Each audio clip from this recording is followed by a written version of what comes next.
नमस्कार मित्रों। पिछले वीडियो में हमने भारत का भूगोल प्रारंभ किया था और भारत के भूगोल में हमने पहला अध्याय सामान्य परिचय भारत का प्रारंभ किया था। सामान्य परिचय में हमने सबसे पहले भारत की स्थिति को समझा, विस्तार को देखा, फिर भारत के कौन कौन से राज्य हैं उनके बारे में हमने अध्ययन किया। आज हम उससे यहाँ पे आगे बढ़ते हैं, तो हम आगे बढ़ते हैं और आपके समझाते हैं उसके बाद कौन कौन सी चीजें हैं और भी सामान्य परिचय में। सबसे पहले भारत का एक मानचित्र।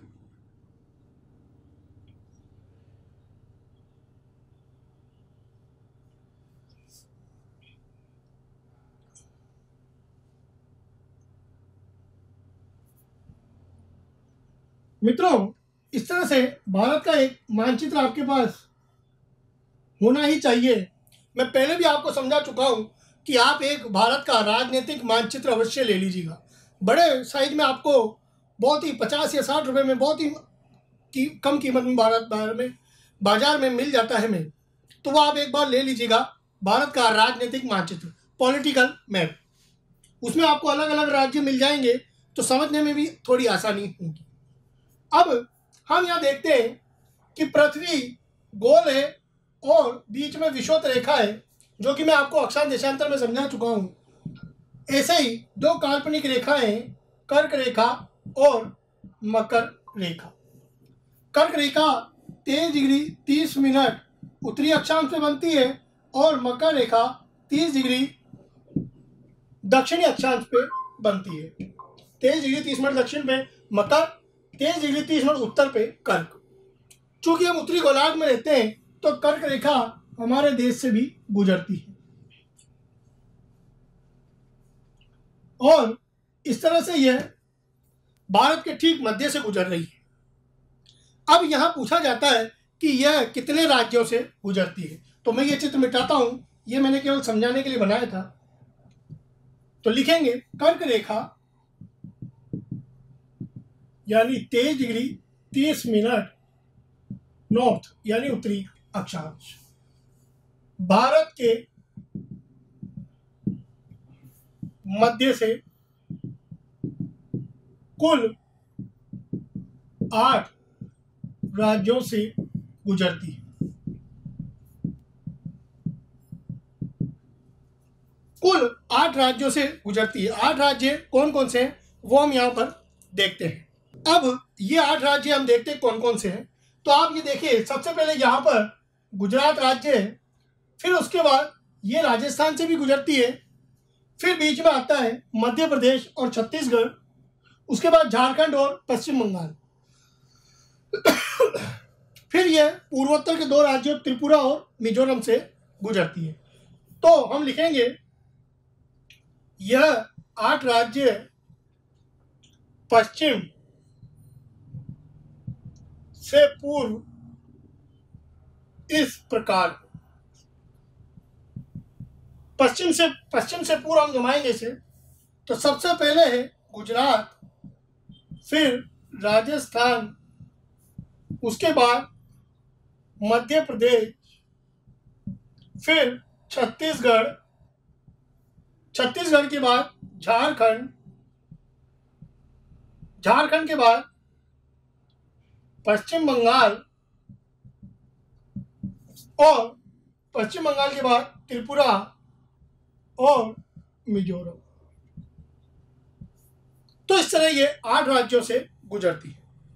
यदि आप मानचित्र देखेंगे, भारत का मानचित्र, तो उस मानचित्र से आपको पता लग जाएगा कि किस राज्य से ये ज्यादा गुजरती है और किससे कम। ये आपको मानचित्र से ढूंढना होगा। दूसरी बात, कई बार ऐसे प्रश्न भी बनते हैं कि कर्क रेखा के आसपास कौन कौन से राजधानी नगर हैं या कौन से बड़े शहर हैं। ये भी आप भारत के मानचित्र में ढूंढ सकते हैं कि कौन कौन से शहर इसके पास हैं या कौन इससे दूर हैं, खास तौर से राजधानी नगर। तो आप इसे एक बार नोट कर लीजिए। तो आशा है आपको ये बात समझ में आई होगी। अब आगे बढ़ते हैं हम यहां से, और एक चीज हम यहां देखते हैं और समझने का प्रयास करते हैं।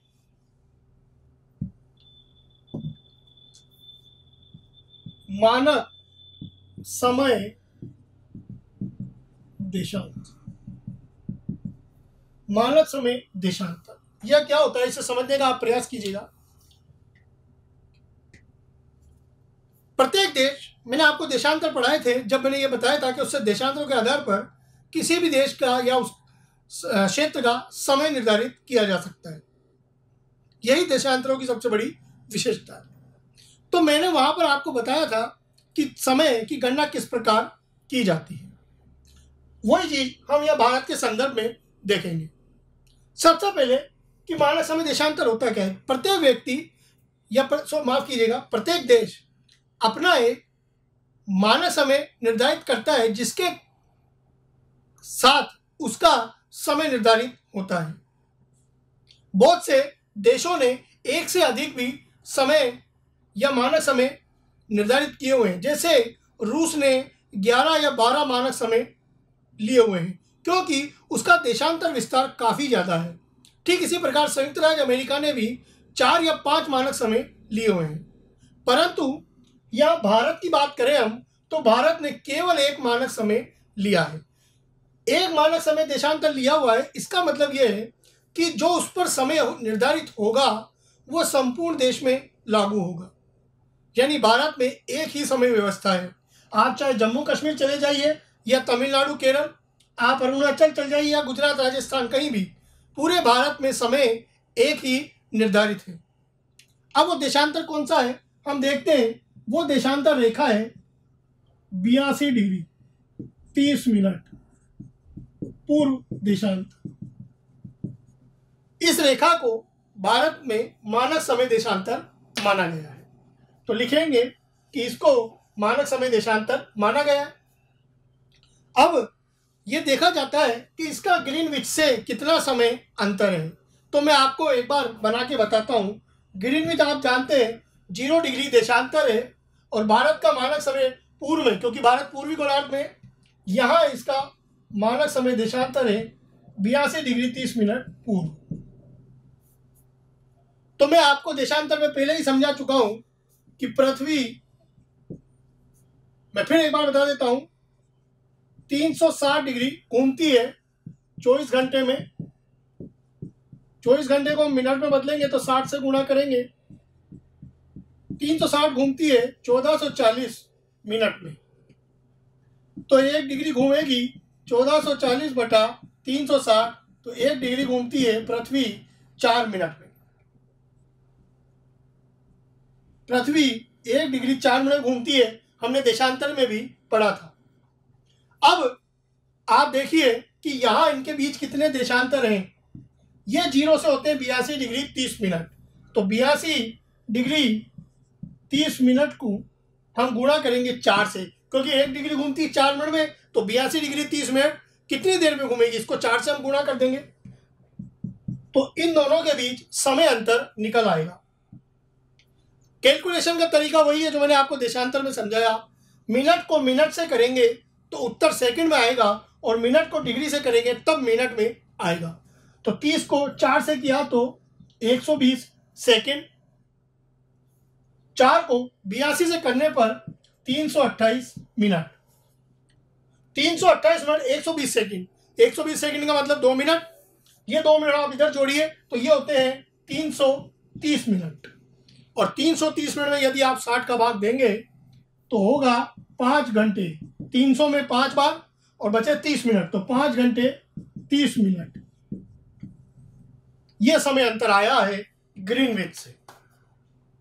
आगे होगा या पीछे होगा, चूंकि भारत पूर्व में और सूर्योदय सबसे पहले पूर्व में होता है तो भारत का समय ग्रीनविच समय से हमेशा आगे होगा। और कितना आगे होगा? 5 घंटे 30 मिनट आगे होगा। आशा है आपको बात समझ में आई होगी। तो आप चाहें तो नोट कर लीजिए कि भारत का मानक समय देशांतर 82 डिग्री 30 मिनट पूर्व देशांतर को माना गया है, जिसके अनुसार भारतीय समय ग्रीनविच समय से 5 घंटे 30 मिनट आगे है। तो मान लीजिए कि हमारे यहाँ शाम को 5:30 बज चुके हैं, शाम को इवनिंग में, तो ग्रीनविच पर कितना होगा?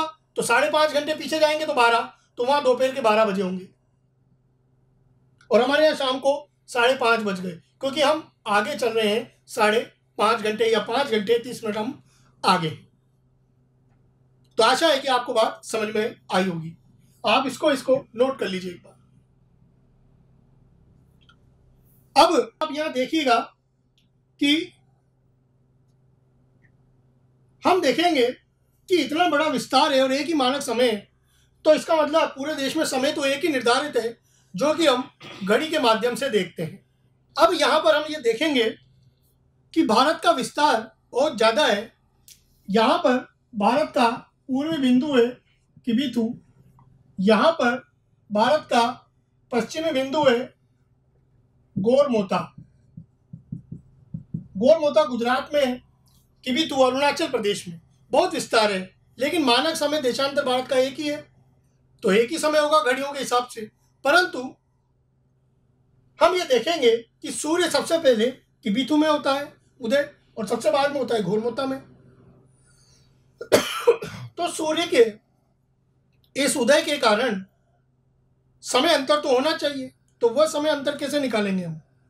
मैंने आपको बताया था भारत का देशांतर विस्तार, जब हमने स्थिति लिखी थी तो वहां लिखा था 29 डिग्री 18 मिनट। 29 डिग्री 18 मिनट का देशांतर विस्तार है भारत का, क्योंकि भारत का जो देशांतर है वो 97 डिग्री 25 मिनट पूर्व है, और यहाँ पर 68 डिग्री 7 मिनट पूर्व। यदि उसमें से ये घटाते हम तो ये आता है 29 डिग्री 18 मिनट। इतना भारत का देशांतर विस्तार है। तो वही पृथ्वी को 1 डिग्री घूमने में समय लगता है 4 मिनट, तो 29 डिग्री कितनी देर में लग घूमेगी पृथ्वी? इसको 4 मिनट से गुणा कर दीजिए। 4 मिनट को 18 से किया तो 72 सेकेंड। मिनट को मिनट से करने पर सेकेंड में आएगा, मिनट को डिग्री से करने पर मिनट में आएगा, तो 116 मिनट 72 सेकेंड।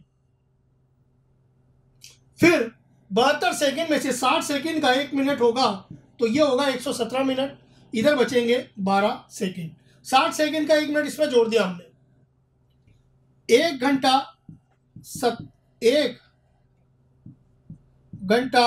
57 मिनट और 12 सेकेंड, ये सही आया। इसका मतलब 1 घंटा 57 मिनट 117 मिनट का मतलब। तो भारत के पूर्वी और पश्चिमी बिंदु में विस्तार के कारण 1 घंटा 57 मिनट 12 सेकंड का अंतर होता है, यदि हम सूर्य के उदय के हिसाब से देखें या सूर्य की किरणों के हिसाब से देखें तो। परंतु वही मानक देशांतर पूरे भारत में एक है, तो समय एक ही होगा, चाहे आप कहीं भी जाकर रहें, क्योंकि भारत ने एक ही मानक समय व्यवस्था अपनाई है। तो पूरे देश में समय जो घड़ी के माध्यम से हम देखते हैं वो एक ही है। परंतु यदि अंतर पूछा जाए तो ये अंतर होता है 1 घंटा 57 मिनट 12 सेकंड का, यानी राउंड फिगर में कभी एग्जाम में दिया हो ऑप्शन तो 2 घंटे भी लगा सकते हैं जब राउंड फिगर में पूछा जाए, वरना सही आंसर है 1 घंटा 57 मिनट 12 सेकंड। आप इसे एक बार नोट कर लीजिए। अब यहां पर हम देखते हैं कि जैसे कर्क रेखा भारत से गुजरती है, तो मानक समय देशांतर भी भारत से गुजर रहा है। यहां पर यह पूछ सकता है कि ये कितने राज्यों से गुजरता है, तो हम वो भी देख लेते हैं।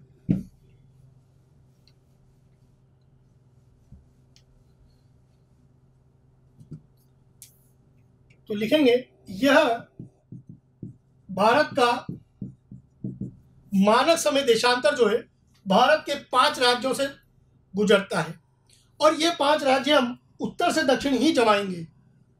तो हम यह कैसे जमाएंगे? उत्तर से दक्षिण। तो उत्तर से दक्षिण सबसे पहले यहां पर है उत्तर प्रदेश, फिर मध्य प्रदेश और छत्तीसगढ़ से यह गुजरता है, फिर इसके बाद उड़ीसा और आंध्र प्रदेश। तो 5 राज्यों से गुजरता है। उत्तर प्रदेश, मध्य प्रदेश, छत्तीसगढ़, उड़ीसा और आंध्र प्रदेश। तो इन 5 राज्यों से यह मानक समय देशांतर गुजरता है, जो हमने यहां उत्तर से दक्षिण जमाए। आशा आपको बात समझ में आई होगी। अब एक महत्वपूर्ण प्रश्न और कि कर्क रेखा और मानक समय देशांतर एक दूसरे को कहाँ काटते हैं या कहाँ पर मिलते हैं, तो वह राज्य है छत्तीसगढ़। छत्तीसगढ़ राज्य में कर्क और मकर रेखाओं का मिलन बिंदु है। ये कर्क रेखा है और ये मानक समय देशांतर रेखा। छत्तीसगढ़ राज्य में मिलती है, तो राज्य यहां पर यह भी पूछा जा सकता है। आशा है आपको बात समझ में आई होगी। तो यहां पर अब हम अगले वीडियो में इसके बारे में और पढ़ेंगे, सामान्य परिचय के बारे में, जिसमें हम भारत की सीमाओं का वर्णन करेंगे। वीडियो अच्छा लगा हो तो लाइक कीजिएगा, शेयर करना ना भूलें और अपने कमेंट लिखना ना भूलें। धन्यवाद।